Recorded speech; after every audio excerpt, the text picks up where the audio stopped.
A series of protests over racial incidents at the University of Missouri last month have spawned a nationwide movement at college campuses. Students believe it's a powerful time to push for an open discussion of topics like adding more people of color to faculty and promoting zero tolerance for racial epithets and more subtle forms of racism.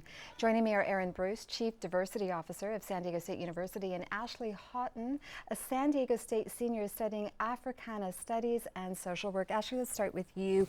So San Diego State students recently rallied in solidarity with the University of Missouri students, but does San Diego State have its own set of racial problems? Certainly.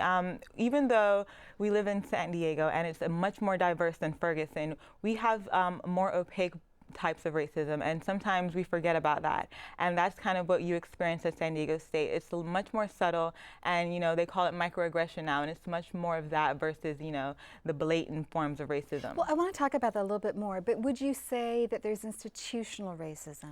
Yeah, San Diego State is a reflection of the society at large, and if there's institutional racism in our larger society, of course there's going to be institutional racism in our campus, and that's reflected in the number of Black faculty members and Black students. And Erin, what do you think of Ashley's characterization? I think Ashley's reality is valid.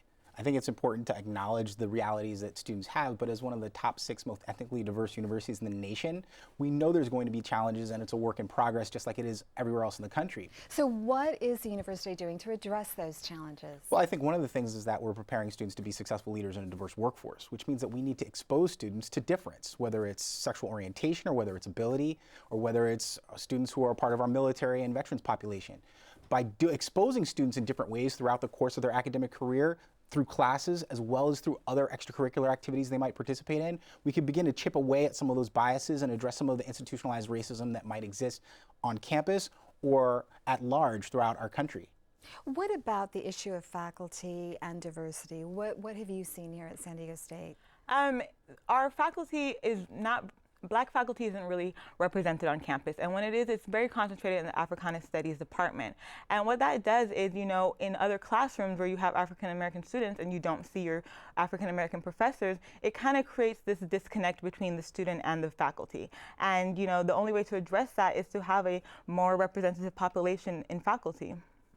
And is the university reaching out to more diverse candidates? It's part of our strategic plan and has been for a significant amount of time.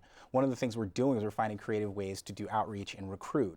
And that means that we've got to put forth our best effort. And what's nice is that it's not one person doing it. We're engaging our alumni to help recruit. We're engaging different student organizations to help recruit. There's a significant committee that actually members of Africana Studies are part of.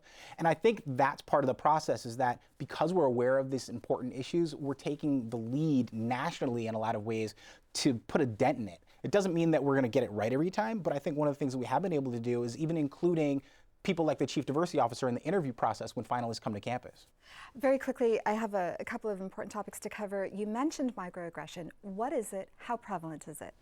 Well, microaggression is what's now being referred to as the small types of racism that African American people and people of color face. It's things like saying that, you're pretty for a Black girl, or, oh, can I touch your hair? It's so different. And, it's, you said how prevalent is it? It's literally in everyday life. If you grow up in a society that's racialized, you're going to face these things, and it's just what it is. So, Erin, there are people who hear this concept of microaggression and they say this is tortured.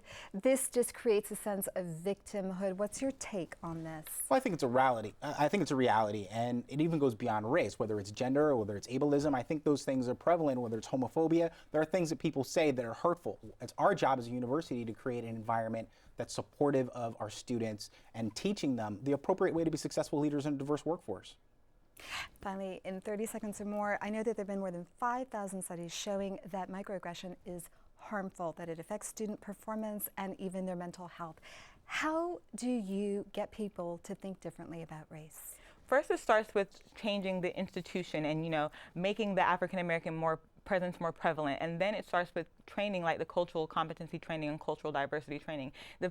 Most importantly, it's not one thing you do. It's a complete interlocking and integrated system of things that you have to do to affect the change. Ashley, Erin, thanks so much for coming on the program. Thank you.